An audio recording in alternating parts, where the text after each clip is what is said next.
The Seattle Seahawks used a brilliantly designed play to help them get into the end zone. We're going to be talking about this play and all the other key plays that helped the Seahawks win the Super Bowl. Welcome to Josh's NFC West Breakdowns, where we let the film tell us what we're seeing.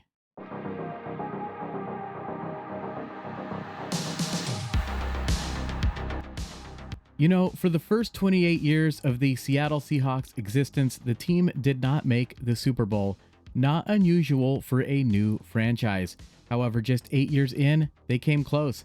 In 1983, they played Denver in the wild card round. Yes, John Elway was on that team, but the Broncos started several quarterbacks that season. In fact, just a few weeks earlier, Denver beat Seattle in the regular season when they were quarterbacked by Gary Kubiak. Yes, the father of Clint Kubiak, if you can believe that. In the wild card round, however, it was Steve DeBerg who faced the Seahawks before being relieved in the fourth quarter by John Elway. It was too little too late. Seattle went on to beat the Broncos and advance to the divisional round to play the Miami Dolphins. In this case, Dan Marino was already entrenched as the starter after a fantastic rookie season, but the result was the same, a Seahawks victory that led them all the way to the AFC Championship game, where they would finally fall to the eventual Super Bowl champion Los Angeles Raiders. For 21 straight seasons after that, Seattle would not make the Super Bowl, but starting in 2005, Seattle would make the Super Bowl 4 times in the following 21 seasons. Not a bad record. And finally, on Sunday, Seattle would win their second Super Bowl championship. All right, let's get right into the film. And right off the bat, we get the answer to at least one question. Would the Patriots kick to Rashid Shaheed? Would they allow Shaheed to return kicks? And the answer was a resounding no. They boot this thing deep into the end zone, forcing the touchback, but this allows Seattle to start at the 35-yard line to open the game. Now, those of you who are longtime followers of this channel know I try not to get too technical, but we would get a great piece of analysis right in the middle of the game from Geno Smith, of all people. Seattle is pairing weak inside zone runs with cans to stretch runs strong at the 5-tech, alerts based on weak safety rotation or 5-down front. All right, what in the heck is Geno Smith talking about here? Well, when he says stretch runs strong, he's talking about the strong side of the formation, which is simply the side of the formation that you have more players lined up on, almost always the side where you would have a tight end lined up, or in this case, 2 tight ends. The alerts are based on weak safety rotation. In other words, if this safety were to drop down, right, if he gets too close to the line of scrimmage, they're simply going to run away from him. In fact, we could even see Ken Walker is looking at him right now. If they think he's going to come up, they're just going to run away from him. If he drops back, for instance, then that would be the weak inside zone run. So in other words, Ken Walker would run not to the strong side, but to the weak side. And instead of running a stretch to the outside, he would run to the inside. Now, in this particular case, he does drop back after the snap, but based on where he was at the snap of the football, Seattle decides to go with the stretch run to the strong side. And guys, look, I know that that was really a mouthful that we were just talking about there, but just file this away for later.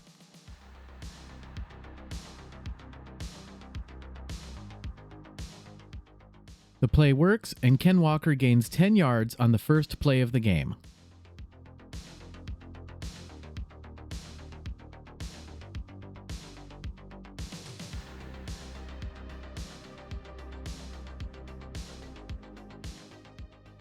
But New England also came into this game with a plan. They are going to pressure Sam Darnold with 5-man fronts and a lot of blitz packages.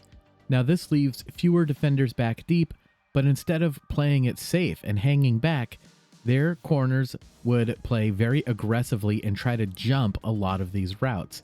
And here it almost works, but Sam Darnold simply beats them to the punch.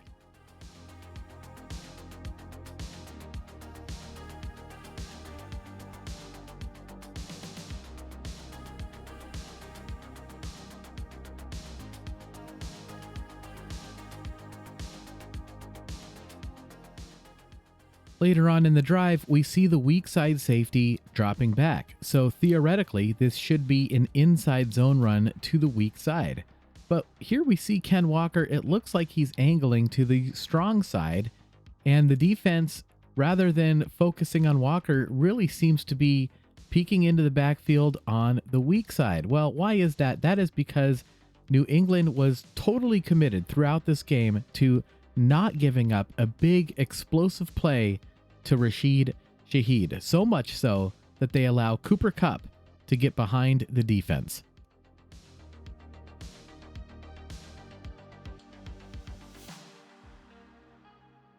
Now, I don't want to spend a lot of time on this, but later on in the game, after the success of this play, Seattle would go back to that reverse to Shaheed, and this time they would give him the football. But once again, New England was just totally focused on Shaheed. They keyed on him for the whole game, and they did not give up a big play to Rashid Shaheed.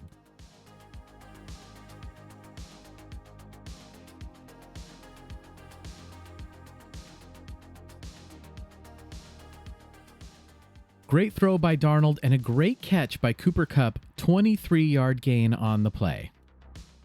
Now, there was some question as to whether or not that was going to be reviewed. It was a good catch, but Seattle quickly got up to the line and ran a play. There was nothing there, so Darnold just threw the football away. A good decision. On second down, we see the weak side safety drop down. Sam Darnold makes the check, and the Seahawks, as expected, would run the stretch to the strong side with Ken Walker.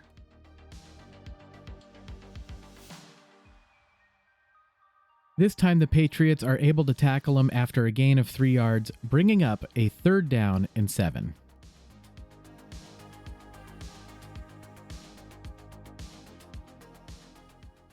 And once again, we would see New England's plan in action, a blitz paired with aggressive play from the corners.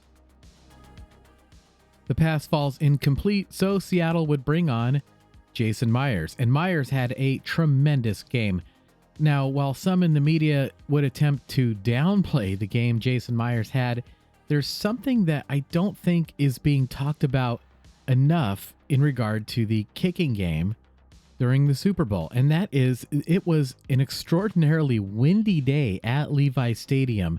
Nevertheless, Jason Myers line drives this kick and knocks it through, giving Seattle the lead, 3-0.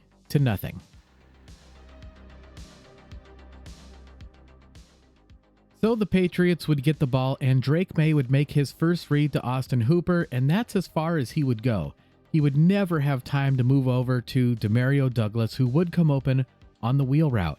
Seattle was able to keep 2 safeties back deep, taking away any big plays, and still get tremendous pressure with their front 4. Drake Maye is sacked, and this would essentially kill the drive. Let's go back to the snap.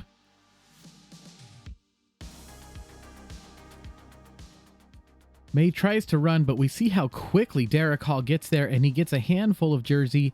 Maye thinks about trying to throw this football away, but then very wisely decides just to eat the sack and protect this football. The Patriots would punt back to Seattle. Now this is interesting. We see Sam Darnold say something, it looks like, to the running back here.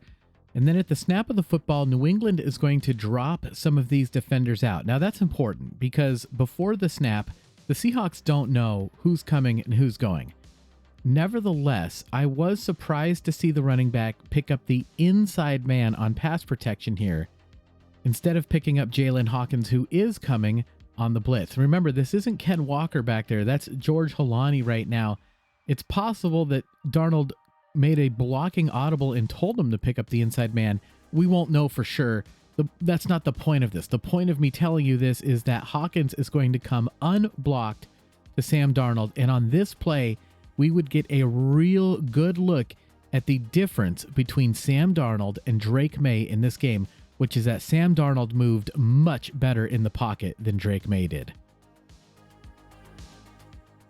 It's a broken play, so the timing is off. Darnold can't make a proper read, but at the last second, he does spot Jackson Smith and Jigba streaking down the field wide open. But Darnold doesn't have time to set his feet. He has to get rid of this ball quickly, and the pass falls incomplete. So New England would get the ball back, but here they are facing a 3rd down and 15. And Seattle does something unusual. Instead of rushing just with their front four, they also send Nick Emanwari on the blitz. But the real unusual thing is they also send Devin Witherspoon on the blitz. And according to Next Gen Stats, Witherspoon had only rushed the quarterback 21 times during the regular season and 0 times during the postseason. This was something the Seahawks did very rarely, but they were saving it for this game.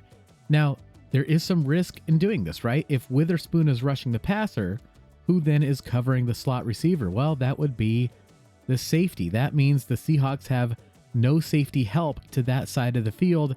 Seattle is counting on Witherspoon to get home, and he does.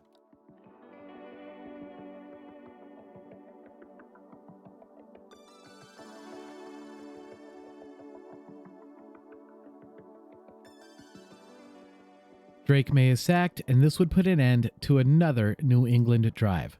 Let's move ahead to the second quarter. It has to be said that New England also has a very good defense, and here they would get creative. After the snap of the football, they would drop one safety down and rotate the other one back into a single high safety look. But because they're doing this after the snap, this would leave them vulnerable to the post route by Rashid Shaheed, and Sam Darnold spots it.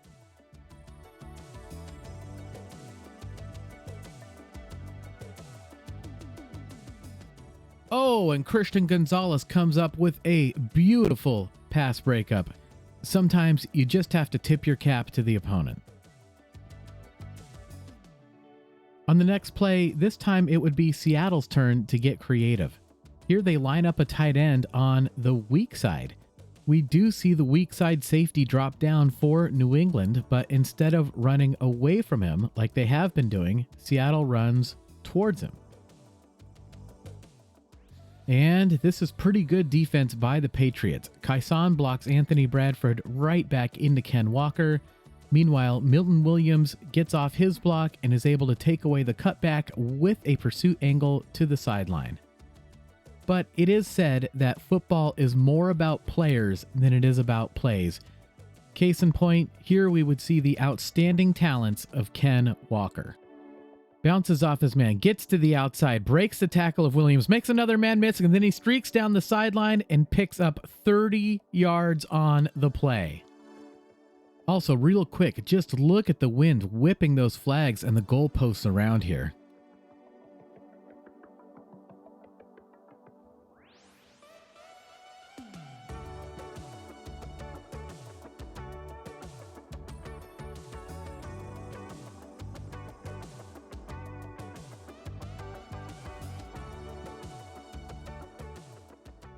After an incomplete pass, Seattle would go back to the ground game.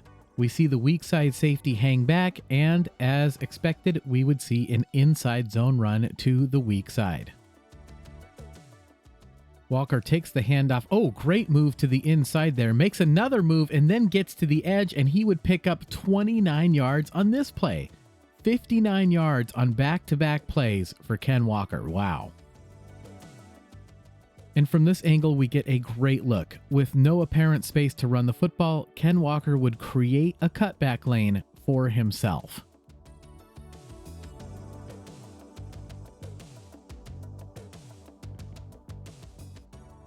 Essentially, Ken Walker would single-handedly get the Seahawks into field goal range on this drive, and remember how windy it is, and yet Jason Myers, again, punches it right through, and Seattle builds on their lead, going up 6-0.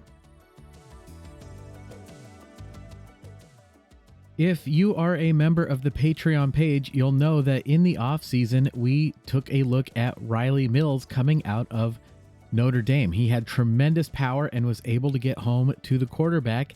And here, almost a year later, the rookie is playing in the Super Bowl, and we get another great look at his power. He pushes his man right back into Drake Maye.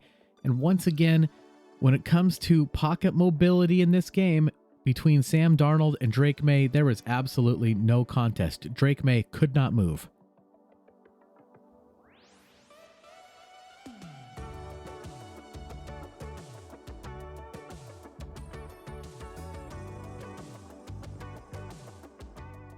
Maye goes down again, and this would help to bring an end to another Patriots drive.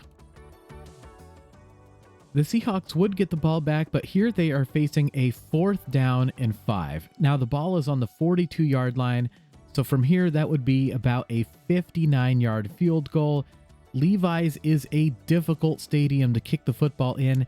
Add on top of it these crazy wind conditions that we have, and a 59-yarder is absolutely out of the question, even in this era of very long field goals that we are in now.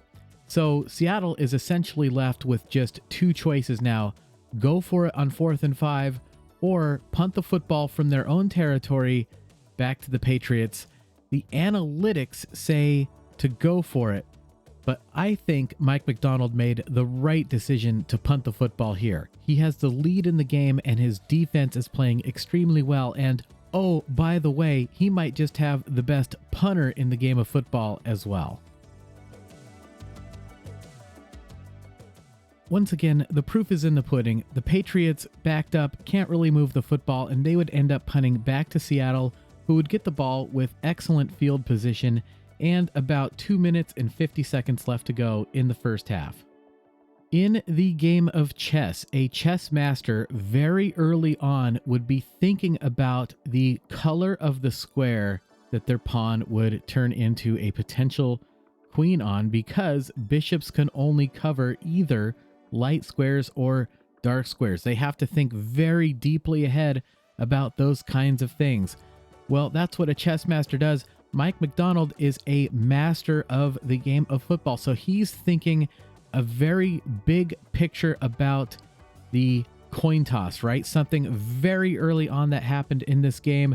Whoever loses the coin toss in the Super Bowl has an added disadvantage handed to them, because the halftime show in the Super Bowl is longer than in regular season games. So your quarterback, if he does not finish the first half with the football and the other team gets the ball to start the second half, your quarterback could potentially go cold for an hour or more.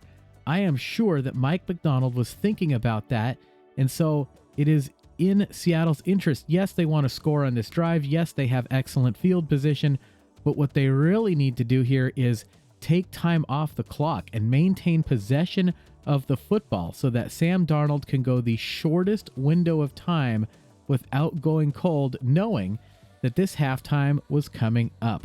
Well, Mike Vrabel is a master of the game as well, and the Patriots correctly predicted that Seattle would try to take time off the clock and run the football.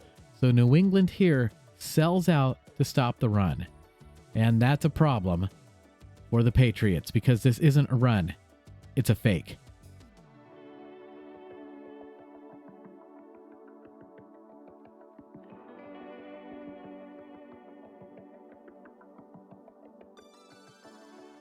Clint Kubiak was a step ahead of the Patriots, and Sam Darnold, with a man in his face, is able to execute the play.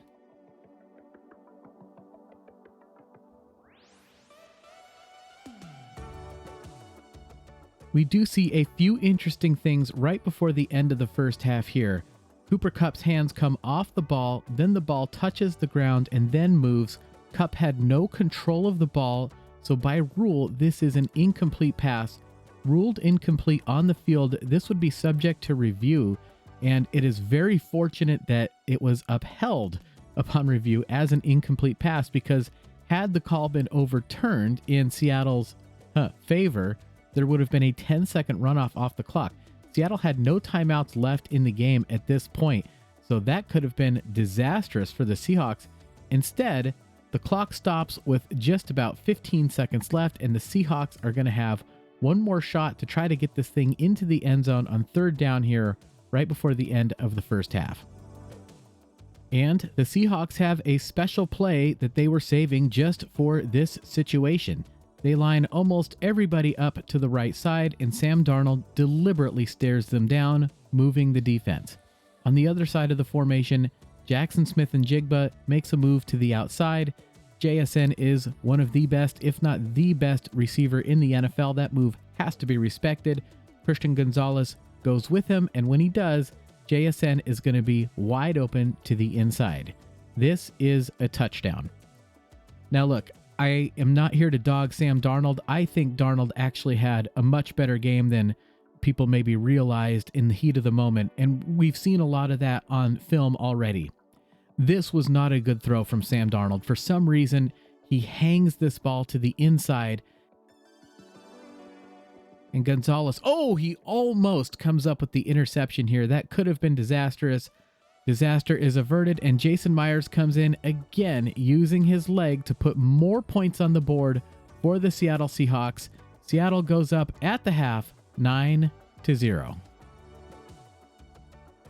Wow, well, what a half of football for the Seattle Seahawks. Only 9-0, but everybody just saw it was completely dominant. Seattle was in total control of this game. New England never threatened the Seahawks whatsoever at all. All right, well, folks, it takes a long time to make a video like this, so if you could give me just 2 seconds of your time and hit that like button, I would really appreciate it. If you're new here and you like what you see, please subscribe. We cover the entire NFC West, and we do these videos every week. We cover the best games and the best teams, and in the NFC West, that's almost all of the teams.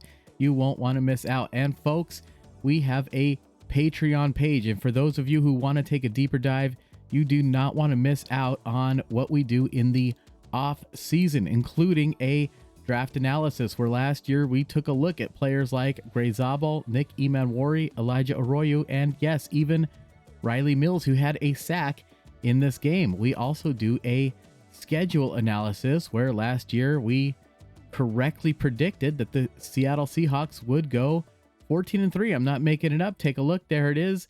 How many people can say that? Well, folks, there's a link in the description. I would love to see you over on the Patreon page. All right, let's get right back to this game.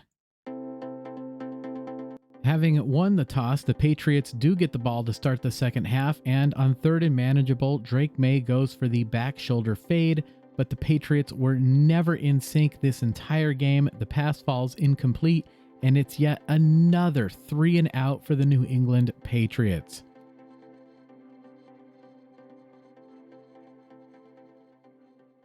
Sam Darnold, meanwhile, makes his first read to the tight end, doesn't like what he sees. So he resets his feet and moves over to JSN. He's covered.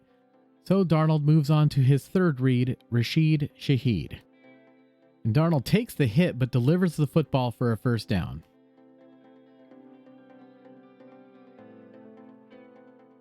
On the next play, there seems to be a little bit of a miscommunication with Christian Gonzalez, who was having a great game, but here seems to think that the Patriots are in zone when the rest of the team is playing man coverage.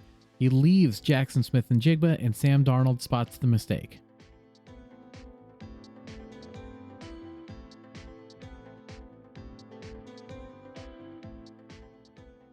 On the next play, it looks like New England has Sam Darnold dead to rights, but once again we are treated to a look at Sam Darnold's elusiveness in the pocket. Ooh, and then a nice cut up field there to get north and south.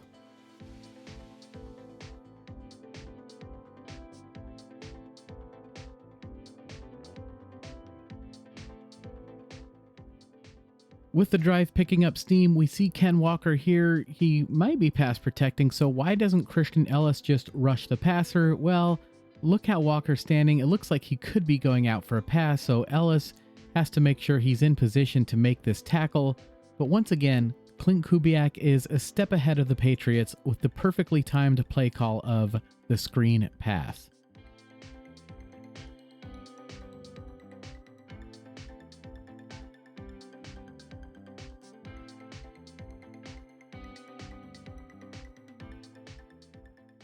And we've got to take another look at what a great play this was. That's the center. He's snapping the football.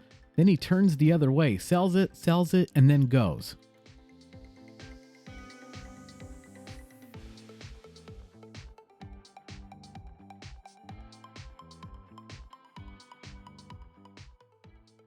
Myers, again in difficult conditions, allows the Seahawks to extend their lead, going up 12-0 now. And here the dam finally breaks. The offensive line is beaten to the inside. Drake Maye tries to step up in the pocket, sack, fumble, and the Seahawks recover. And it was the big cat, Leonard Williams, with the penetration. Derek Hall with the outstanding vision to recognize that Drake Maye was going to step up in the pocket. He heads to the inside. He comes up with the sack and the forced fumble, and then Byron Murphy with the fumble recovery. Seattle would use this opportunity to try to gash the Patriots. They fake the reverse to Rashid Shaheed one more time, and if you remember the last time they did this, Cooper Kupp was able to get deep to the sideline. This time they try to wrong foot the Patriots. But New England plays pretty good here. Two defenders stick with Cooper Kupp, but Sam Darnold stays calm and gets the football to A.J. Barner on the check down. And with that, we have entered the fourth quarter. And here we get to the play that I teased at the top of the video. Seattle here presents a balanced line with a tight end on each side. So this could be a running play, a lot of blockers on that line for the Seahawks.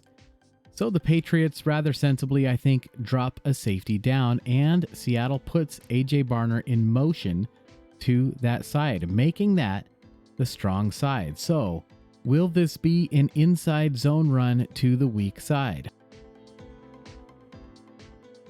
No, Seattle runs it to the strong side. And yes, they have an extra blocker over there, but the Patriots know that they have an extra defender. And the last time Seattle tried this, New England was in position to stop that run. So they are foaming at the mouth here to try to stuff this thing once and for all, not realizing that A.J. Barner is going to leak out for a pass. Wide open, beautiful play design, nice easy pass from Darnold, and Seattle scores a devastating touchdown in this game.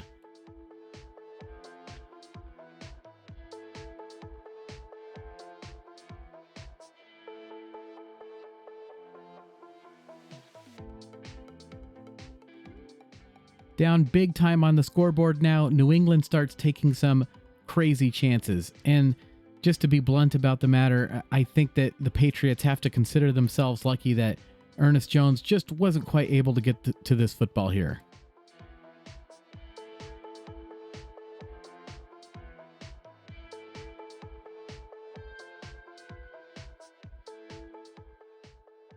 Well, what do you guys think? Was this a great throw by Drake Maye or a fortunate break for the Patriots? Let me know what you think in the comments.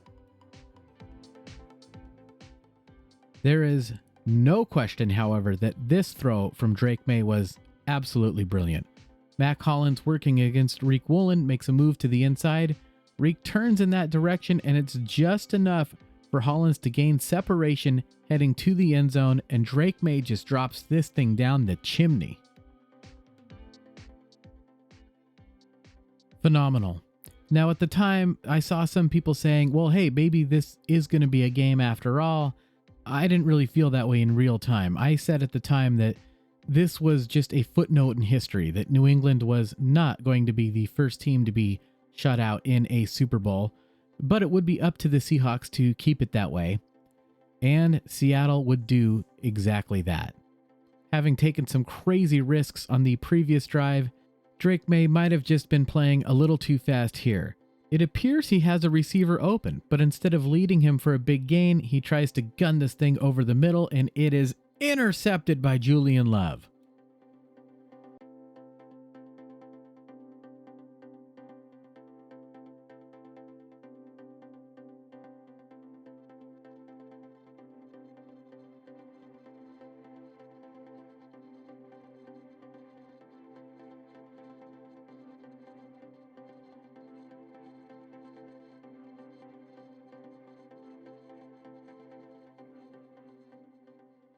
Seattle sticks with what's been working for the entire game. We see the weak side safety drop down, so instead of a stretch run to the edge this time, they would run the toss to Ken Walker. It's the same philosophy. They're running away from the weak side safety, but this just allows the Seahawks to set up their blocks a little bit better. And here we see a nice run from Ken Walker yet again.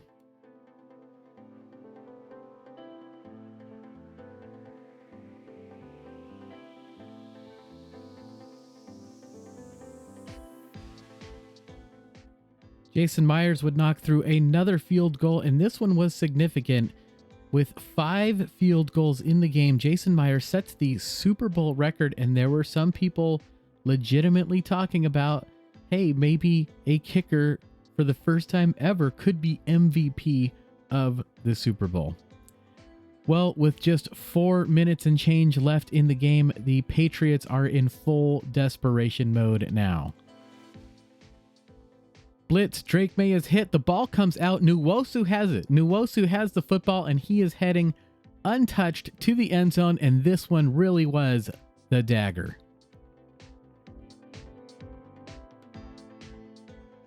And from this angle, we get a great look. They do send the blitz, but it's not Nick Emanwari this time. He drops back. Instead, they send Ernest Jones. Ramondre Stevenson picks him up, but once again, the Seahawks have added the extra wrinkle of sending Devin Witherspoon on the blitz. He's the one who hits the hit on Drake Maye. The ball comes out, and Uchenna Nwosu in the right place at the right time. Great hands by Nwosu. You're almost never going to see an outside linebacker or an edge make this play, but Nwosu is a special player, and he did. And this defensive performance was one for the ages. You know, a lot of my friends privately were discussing the fact that this might have been the best defense we've seen in the Super Bowl since the '85 Bears. Incidentally, the Bears getting their Super Bowl in '85 against the New England Patriots. All right, just one more play I want to show you guys here.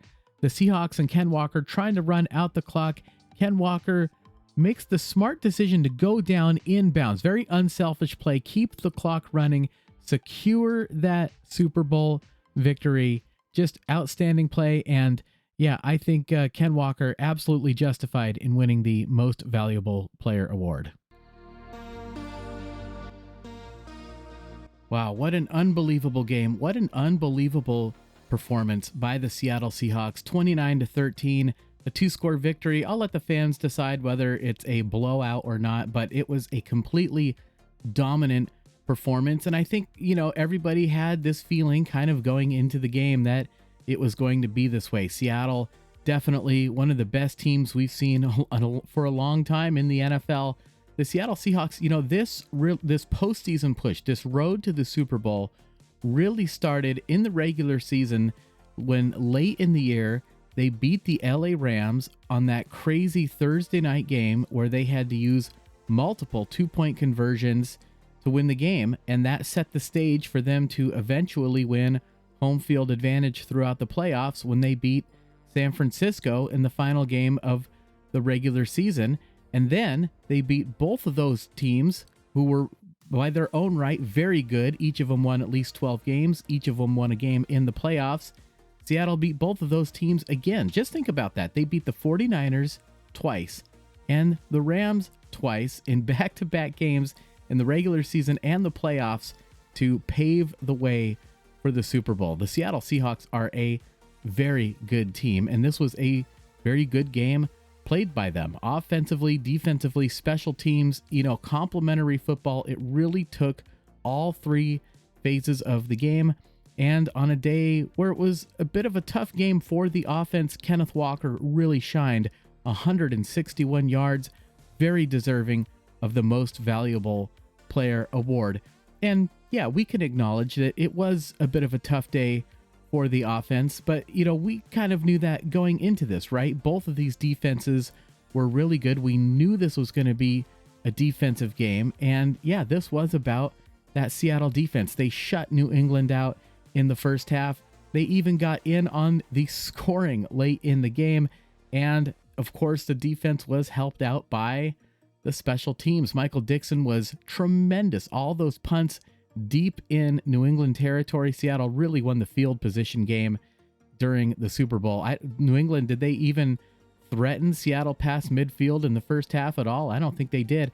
And of course, we've got to talk about Jason Myers. I mean, people online were seriously talking about him as a potential MVP candidate for the game, right? A Super Bowl record, 5 field goals and 17 points scored.